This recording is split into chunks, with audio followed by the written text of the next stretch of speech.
Hi and welcome to this 6th year higher level maths revision video where we're looking at revision worksheet 16, and this worksheet looks at paper 2 section B. So question 1 is constructions, area and algebra and was worth 50 marks.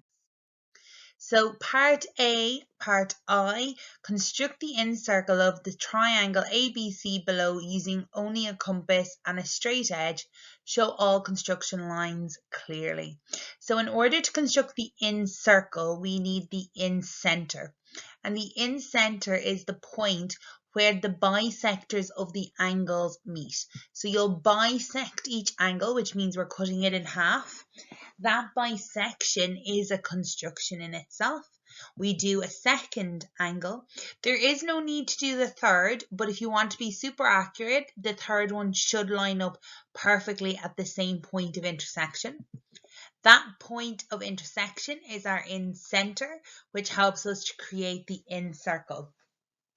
One little issue that I find students have when constructing the incircle is ensuring that they have the correct radius. So make sure that you remember that the radius will be perpendicular to any of the sides. That helps you get a really accurate radius to allow you to draw the most accurate circle, and that circle should just be touching each of the sides. Each of the sides is a tangent to that circle. So part 2 then says, on the diagram above, mark in the point O, the centre of the incircle, and the perpendicular distance from O to the line AB, or the radius of the incircle. So there is our O and there is our OR. Remember, this is perpendicular. The radius is perpendicular to the side. Each side is a tangent. So part 3 then says, let AB equal C, let BC equal A, and let AC equal B. So they're the lengths. So that side is A, that's B, and that's C. Find an expression for the area of the triangle AOB. So that's my triangle there. Sorry, ABO. So highlighted in red. We want this in terms of OR and one of these constants. So to get the area of a triangle, we'll use our basic formula, half the base by the perpendicular height, and that will work out as half by C by OR, which is just a half COR, or COR over 2. So part 4 then says, hence or otherwise show that if P is the length of the perimeter of triangle ABC, then the area of triangle ABC is equal to a half POR. So there's a little bit going on here. I suppose the fact that we're giving the hence means that we're going to use what we previously worked out, and that was the area of that triangle. So if we repeat that twice more, we'll be able to figure out a total area of triangle ABC, which is what we want. So I'm going to include this green triangle, which is the triangle BOC, and that's going to be half the base by the perpendicular height. I'm taking A as the base, and remember that the radius here will also be a perpendicular height, because if I draw in the radius, it will always be perpendicular to a tangent. So that's going to be a half AOR, and then the third triangle, I'll be able to do something similar, a half BOR. So in order to get the triangle or the area of the triangle ABC, I'm adding all of these pieces together. If you focus too much on what it's equal to, that can be hindering. So just be careful. When I get to this point, you might notice that there is something common to each of my terms. So using highest common factor, I'm going to pull out that half OR, leaving me with a half OR A plus B plus C, which is my perimeter P, which gives us a half P OR as requested. Part B. A wheel of radius 3 units rests against a vertical wall of height 15 units. A straight thin board leans against the wheel and with one end of the board touching the top of the wall M and the other resting on the ground N as shown. Using the result from part A4 above or otherwise, find the length of NL, the distance from the bottom of the board to the foot of the wall. Hint, let X equal the distance from N to L. and let the distance from n to m, and find the distance from n to n in terms of x.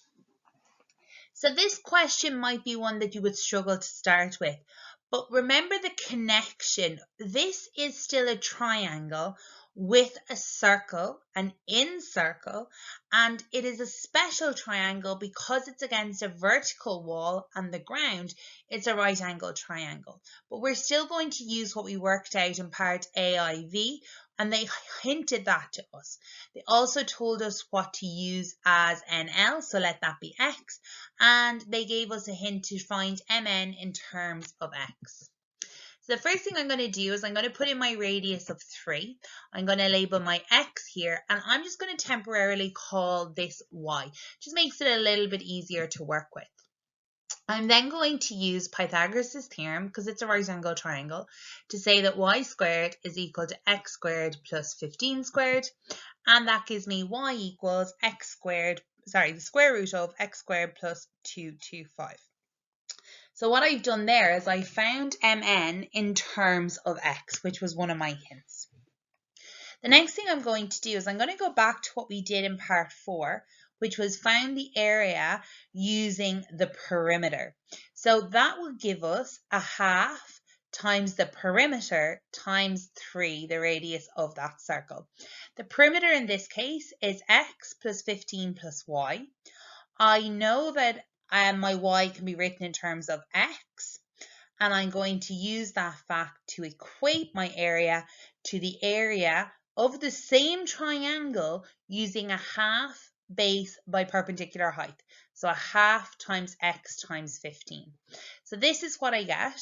So instead of my y, I have my square root of x squared plus 225, and my two areas are equal because they're talking about the same triangle. So all that I've done there is I've got the area using, I suppose, the process we talked about and we learned about in IV, and then getting the area in the more straightforward way of half the base by the perpendicular height.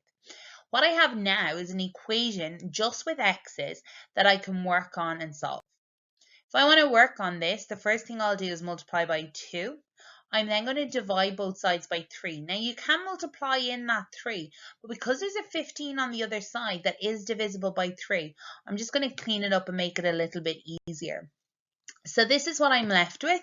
I then bring everything apart from my third over to one side, because this is the third equation. So what we want to get is the third isolated on its own equals everything else, because then I'll be able to square both sides to get rid of the third. So I end up with the square root of x squared plus 225 equals 4x minus 15. So I'm going to square both sides, and when I do, my square root disappears, so I'm left with just x squared plus 225. And squaring 4x minus 15, I get 16x squared minus 120x plus 225. I now have a quadratic equation, so I want to bring everything over to one side and get it equal to 0. It doesn't matter which side. And we end up with 15x squared minus 120x equals 0. So we have a quadratic. It's not a quadratic trinomial, so we're not going to be using guide number minus b. Instead, we're going to use highest common factor. If we look at this, we have 15x that's common. That pulled out gives me times x minus 8, gives me two answers. So either x is 0, which it can't be because in order for this to be a triangle, that x has to have some length, or x equals 8. So that's going to be my valid answer. Part C says another wheel rests on the ground touching the board MN, and a second straight thin board MQ leans against this wheel with one end touching the top of the wall M and the other end resting on the ground Q, a distance of 12 units further away from the wall than N as shown. So everything we need there is on the diagram below. By calculation, find the radius of this wheel. So again, we now have a second triangle, a second circle in that triangle, so a second incircle. All of the work we did at the start of this question is still valid. So first, let's put in the information we know. We know the radius of this one was 3 from our previous part. We just worked out that the distance from M to L was 8. We had called this Y and written it in terms of X, so we'll be able to figure that out. I'm going to call this length Z, and then I'm going to say that the area of MNQ, which is the triangle we're looking for, is equal to a half times the perimeter, which will be 12 plus y plus z times or the radius. If we can work out the area of that particular triangle and we can work out y and z, we'll be able to then have an equation that figures out the radius. So let's work with what we had from part B. We said y in terms of x was y equals square root of x squared plus 225. We worked out that that x was 8, so subbing that in, we get that y is 17. So now if I take the right angle triangle MQL, so that includes both little triangles, I can use Pythagoras to have 20 at the bottom, 15 at the side, work through Pythagoras, and I get my z is equal to 25.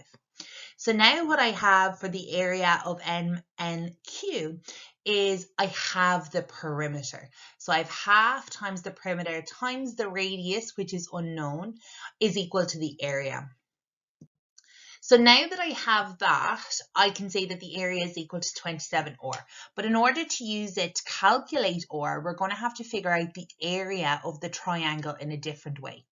Now, can we use half the base by the perpendicular height? You can do, I suppose, it's not as easy when we don't have a right angle triangle. So another way we can do it is using the idea of compound shapes. So I know that the area of this triangle that I want, MNQ, will be the area of MLQ, the really big triangle, take away the area of MNL, which is the smaller one, which we've already worked out. Working with both of these triangles are both right angles, so we can simply use half the base by the perpendicular height. So MQL, that large triangle, it's going to be half the base, which is 20, times the perpendicular height, which is 15, which gives us 150. We could do that again for the smaller triangle, so half the base, which is 8, times the perpendicular height, which is 15, which is 60. Taking those away, we figure out that the area of MNQ is 90. So now I have two different values or formula for the area of MNQ. I know from the top it was 27 or, and I know from an actual number working it through it was 90. So that gives me this little equation here. So 27 or equals to 90, and I can work backwards and get my or. So notice how there was a common thread working its way through all of these parts. We were constantly going back to the first idea that we've met in part A, that idea that the area can be written as half the perimeter times or. Question 2 was a trigonometric function question which included calculus. This question was worth 50 marks. Mean sea level is the midpoint between high tide and low tide and is used as a datum from which all altitudes are measured. On a particular day, the mean sea level in a boating marina first occurs at midnight, i.e. t equals 0. The expected depth of the water in the marina in meters can be modelled using the trigonometric function h of t equals 1.46 sine of pi over 6t plus 1.56. Where t is the time in hours from midnight, pi over 6t is expressed in radians. So really, really important at this point in an exam, you're reading that, you see the radians, you change your calculator to radian mode. Find the time at which the first high tide occurs and the depth of the water in the marina at this time. So there's a few different ways to approach this. Because it's high tide, it's the maximum height, so you can differentiate and let that equal 0 and solve. Now, because it's a trigonometric function, that can be a little bit tricky to do. So another option is looking at this logically and using page 13. So here on page 13, If we take a look at the sine line, we can see that the biggest number sine can ever be is 1, and the smallest is -1. So if we want the biggest possible height, we're going to have to make that sine of the angle, and it doesn't really matter what that angle is, but we want the sine of that angle to be as big as possible. So if the biggest possible sine is 1, we can use that fact. So all I'm doing here is saying, well, I know sine doesn't get any bigger than 1, so the biggest height will occur when sine is as big as possible. So I simply sub in 1 and I get a height of 3.02. We have to find the time that that occurs. So now we need to look and say, well, if sine of pi over 6t is equal to 1, what does that mean? So going back to that table on page 13, the angle where sine is equal to 1 will be pi over 2 radians or 90 degrees. So what we're saying is pi over 6t is equal to pi over 2, which is 90 degrees. And then we want to work out what t is. So you can divide both sides by a pi, multiply both sides by 6, and we end up with t equals, and it's going to be 3 hours, which means it's going to be 3 a.m., so 3 hours after midnight. Part 2, find by calculation the period of h of t. So the period of a trigonometric function we can get using the formula.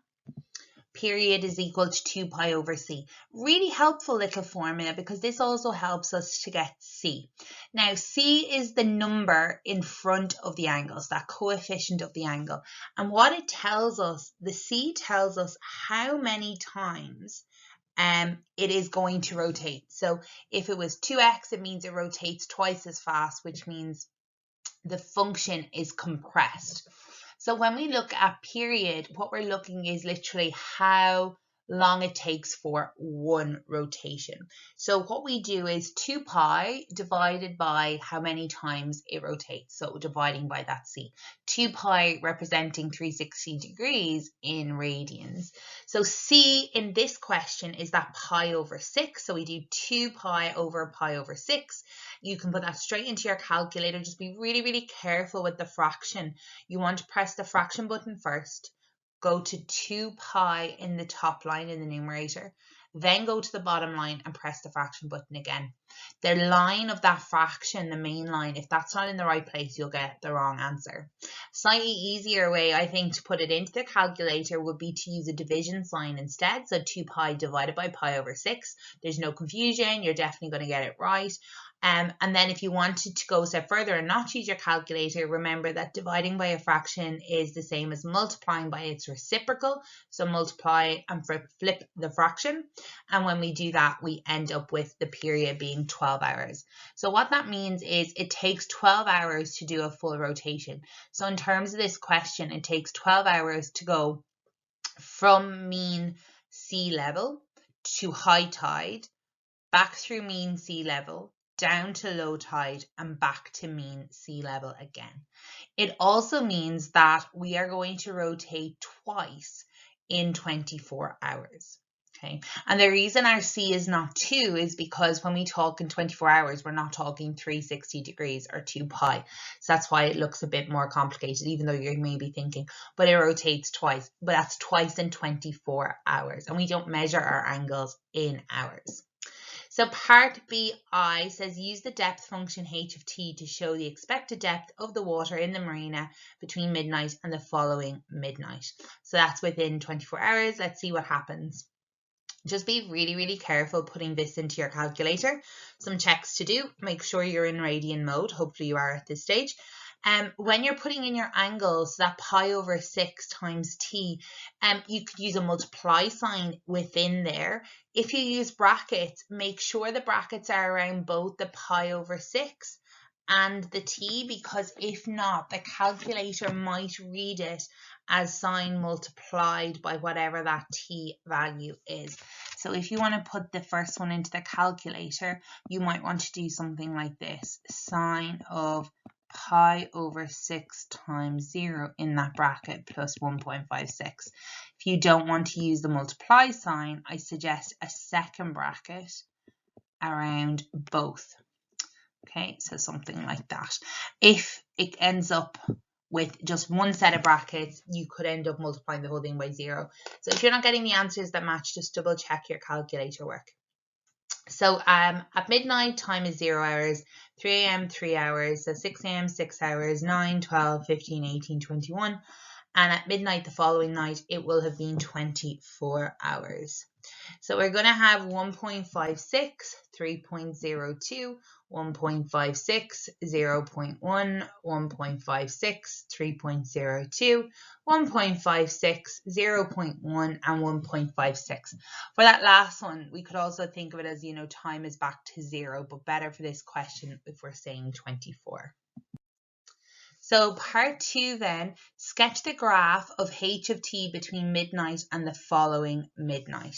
So let's take a look. This is what we end up with. We have our sine function, so it starts at your midline, it goes up, so it's a positive sine function, and it comes back down, and you can see that we have 2 rotations within this time frame. Try to make these as smooth as possible. Try not to make them too pointy. Try to keep them as symmetrical as possible. Make sure you also label your graph so that you're saying what this is. So h of t. Putting in this midline, and it's in here, but I'll put it in a slightly different color. That midline is really, really helpful because that allows us to see, and that's going to be just looking at it 1.46 because it matches, 1.56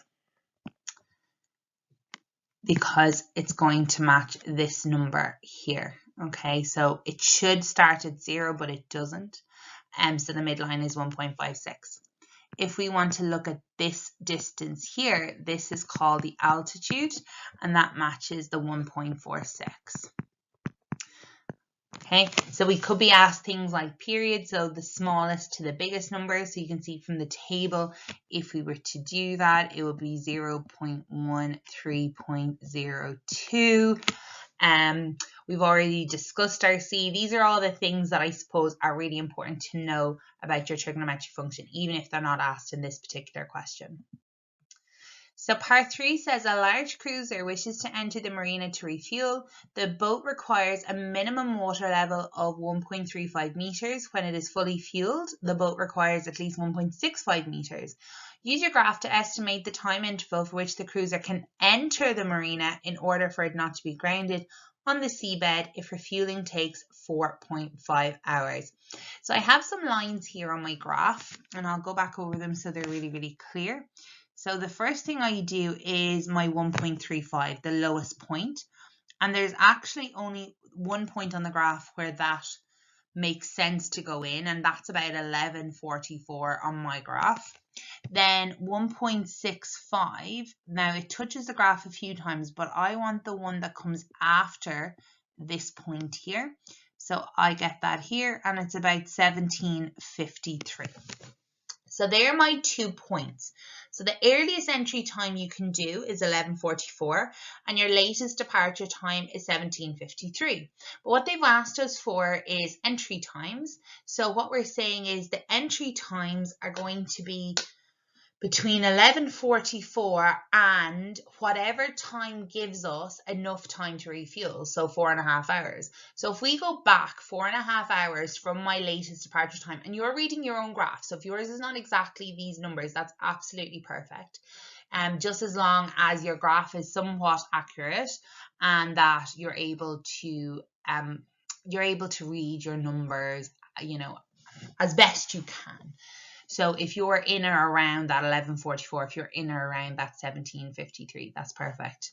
So I'm going to go back 4.5 hours from my latest departure time, which brings me back to 1:23 or 13:23 in 24-hour time, which means the actual interval for when a cruiser can enter the marina is between 11:44 and 13:23.